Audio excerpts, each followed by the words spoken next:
Guys, প্রথমে তোমরা ভিডিওটা দেখো, তারপরে কিছু ফানি ফানি কমেন্ট পড়বো। ছোটবেলা আমার শাখা পড়ার অনেক শখ ছিল। মা কাকিমা যখন শাখা পড়তো আমার খুব ইচ্ছে করতো শাখা পড়তে, কিন্তু আমাকে মা বলতো বিয়ের আগে শাখা পড়তে নেই। তখন আমি ভাবতাম বিয়ের পরে আমি অনেক শাখা কিনবো আর চুরির মতো পাল্টে পাল্টে আমি শাখা পড়বো। আজকে দেখো সেই স্বপ্নটাই আমার পূরণ হলো। আমার জায়ের সঙ্গে আগে একদিন গিয়েছিলাম শাখার দোকানে, আর সেখানে গিয়ে শাখা আমার এত পছন্দ হয়েছিল যে আমি 2 জোড়া শাখা বানাতে দিয়ে এসেছিলাম। তো আজকে আমাকে শাখার দোকান থেকে ফোন করেছিল, শাখা বানানো তো হয়েই গেছে, এবার তো আনতে যেতে হবে। আজকে আমরা ঘুরতে ঘুরতে 3 যা মিলে চলে গেলাম শাখা আনতে। আমাদের সঙ্গে আমার ছোট্ট একটি যা। चलिए शुरू करते हैं। ঘূর্ণি কাকিমা ঘুরতে ঘুরতে শাকার দোকানে চলে গেছে।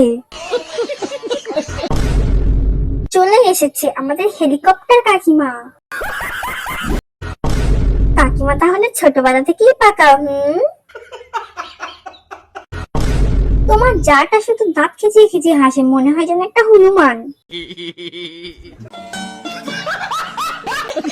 নেক্সট ফানি ভিডিও দেখার জন্য চ্যানেলটি তাড়াতাড়ি সাবস্ক্রাইব করে নাও।